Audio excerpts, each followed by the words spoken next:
मैं आज के इस कार्यक्रम के अवसर पर 2400 तीर्थंकर और पंच परमेष्ठी को उनके चरणों में प्रणाम कर कर मेरी बात की शुरुआत करना चाहता हूं। देश भर से, दुनिया भर से, कोने कोने से जुड़े सभी पन्यासवर, मुनि, आचार्य, गच्छाधिपति और सभी श्रावक श्राविकाओं को मनपूर्वक प्रणाम कर कर मैं आज के दिन की शुभकामनाएं प्रदान करना चाहता हूं।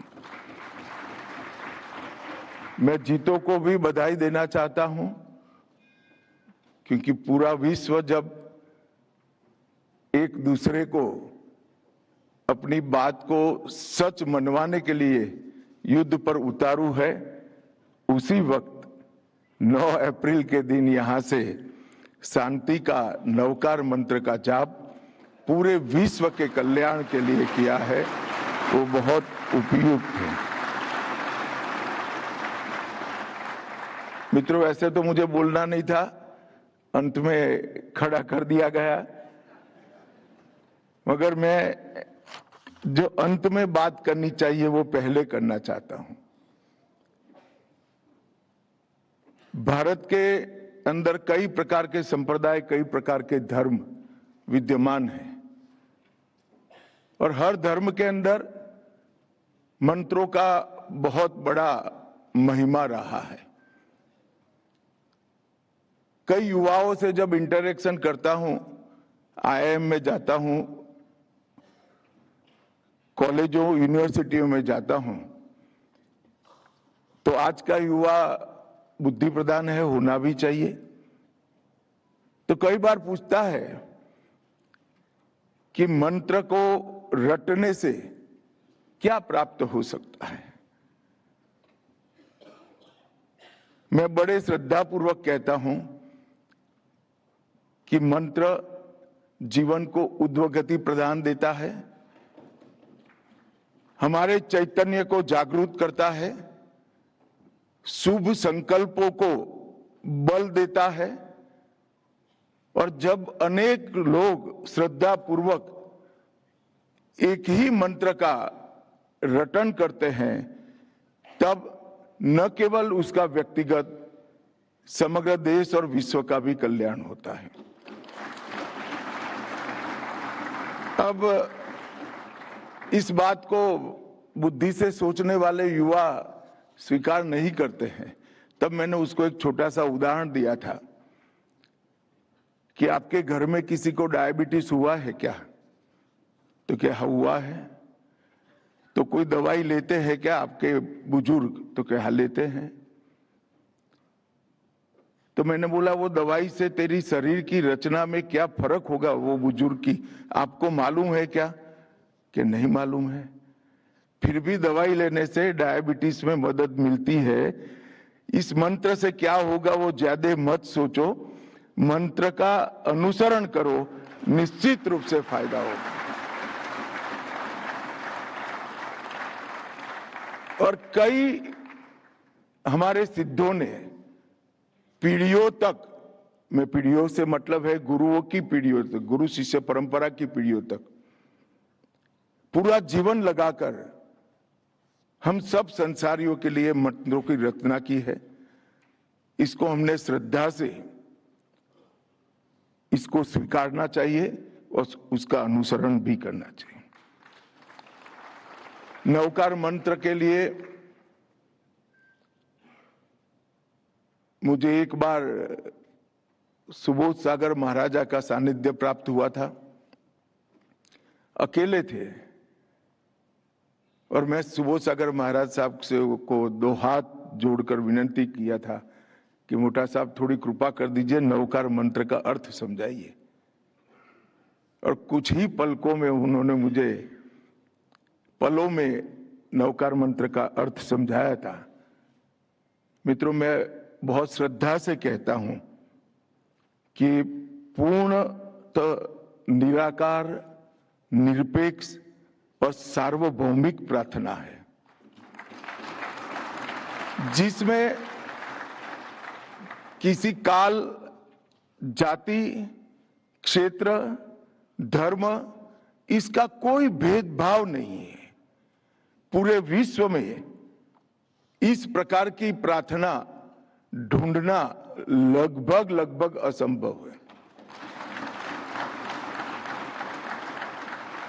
ये प्रार्थना उन महान आत्माओं के गुणों की वंदना है जिन्होंने अपने कर्मों से अपने आप पर विजय प्राप्त कर आत्मज्ञान और मोक्ष प्राप्त करने का रास्ता प्रशस्त किया है।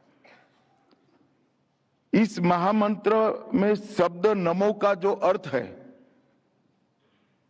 वो विशुद्ध रूप से समर्पण और अपने अंदर बैठे हुए अहंकार को पूर्णतया समाप्त करने की दिशा में साधक को ले जाता है। जब व्यक्ति नमन करता है तो वहीं से अहंकार की पिघलने की शुरुआत होती है। और यहां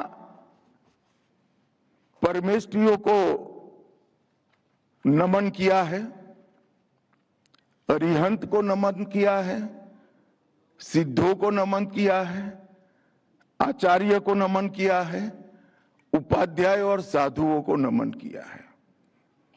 जब अरिहंत को नमन करते हैं तब अरि का हंत करने वाले को अरिहंत कहते हैं। जो शरीर के अंदर, मन के अंदर, भाव के अंदर, स्वभाव और प्रकृति के अंदर हमारे मोक्ष के कारण के लिए जो शत्रु है, वो शत्रु गुण रूपी है, उसका अंत करने वालों को अरिहंत कहते हैं। जो आंतरिक शत्रुओं पर विजय प्राप्त कर लेता है उसको अरिहंत करते हैं। कैवल्य ज्ञान की प्राप्ति क्रोध, मान, माया, लोभ इस पर पूर्ण विजय और जैन शास्त्रों में 12 दिव्य गुणों से परितृप्त व्यक्ति को अरिहंत माना गया है। हम वो अरिहंत को नमन करते हैं। यहां सिद्धों को भी नमन किया है। पूर्ण मुक्त आत्मा का स्टेटस जो प्राप्त कर लेता है उसको सिद्ध मानते हैं। 8 कर्मों का क्षय और जन्म मृत्यु के ऊपर उठ जाते हैं, उनको सिद्ध करते हैं, सिद्ध कहते हैं। 8 शुद्ध गुणों को जो प्राप्त कर लेते हैं वो सिद्ध होते हैं। यहाँ अनेक सिद्ध जो हुए हैं उनको भी नमन करते हैं, उनसे आशीर्वाद प्राप्त करते हैं। यहाँ आचार्य को भी नमन करते हैं जो संघ के प्रमुख होते हैं। अनुशासन, महाव्रत का पालन और मार्गदर्शन, सभी संसारियों का मार्गदर्शन करने की जिम्मेदारी आचार्य की होती है। जिनके जैसा आचरण करने से मोक्ष प्राप्त हो वो ही आचार्य होता है।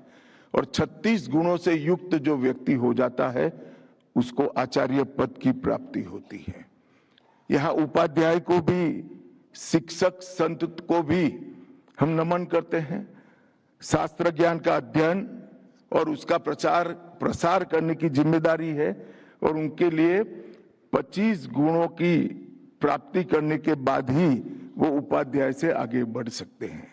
और साधु, तपस्वी और साधक संयम, त्याग, महाव्रत और तप का पालन करने वाले के अंदर धीरे धीरे शयन 27 गुणों की निर्मित होती है, उसको हम साधु कहते हैं। तो ये परमेष्ठी को नमन करने का ये जो मंत्र है और इसके पीछे भाव है कि 5 परमेष्ठियों को 2 प्रमुख श्रेणियों में बांटा गया। एक देव की श्रेणी में जो मानव, सामान्य मानव से ऊपर उठ गए हैं, अरिहंत और सिद्ध होते हैं, और गुरु जो आचार्य, उपाध्याय और साधु होते हैं वो गुरु कहलाते हैं।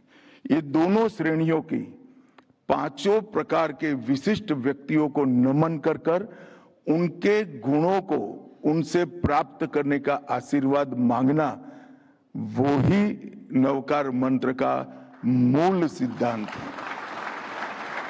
मगर मैं फिर से एक बार 108 गुणों को जो हम नमन करते हैं, जो अरिहंत, सिद्ध, आचार्य, उपाध्याय और साधु में जो 108 गुण होते हैं, वो 108 गुणों को हम एक साथ नमन करने का प्रयास करते हैं। एक बहुत कम समय में मेरा युवाओं से आग्रह है। इसका अर्थ तो कोई पन्यास, मुनि, आचार्य, भगवंत या गच्छाधिपति का योग आपके जीवन में बन जाएगा तब समझ में आ जाएगा, मगर तब तक इसको छोड़ना मत। जैसे डायबिटीज के पेशेंट को मालूम नहीं होता कि ये दवाई खाने से मेरे डायबिटीज में कैसे मुझे फायदा होगा, उसी प्रकार के से आपको मालूम हो न हो, नवकार मंत्र का जरूर अनुसरण करना, वो आपके जीवन को ऊर्ध्व गति देगा।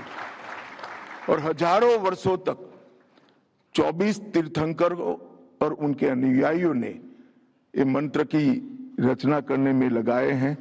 सालों तक ये मंत्र मौखिक रूप से आगे बढ़ता रहा, फिर शिलालेखों में आगे बढ़ा और फिर एक प्रकार से कई ग्रंथों में इसने स्थान पाया है।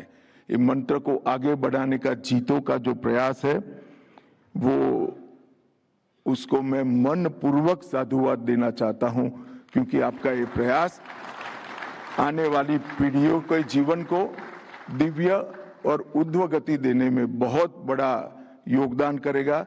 और विश्व को जब शांति की जरूरत है, तब जरूर ये नवकार मंत्र के सामूहिक उच्चारण से, करोड़ों लोगों के सामूहिक उच्चारण से वातावरण की भी शुद्धि होगी, मन के विकार भी सबके शांत होंगे और एक दूसरे को समझने की हमारी शक्ति भी बढ़ेगी। फिर कभी कार्यक्रम में आएंगे तब नवकार मंत्र के बारे में डिटेल बताऊंगा, परंतु अभी आप सब ने आपके साथ नवकार मंत्र का जप करने के लिए मुझे यहाँ बुलाया, इस कार्यक्रम में हिस्सेदारी दी, इसलिए आप सभी का बहुत बहुत धन्यवाद। जय जिनेंद्र।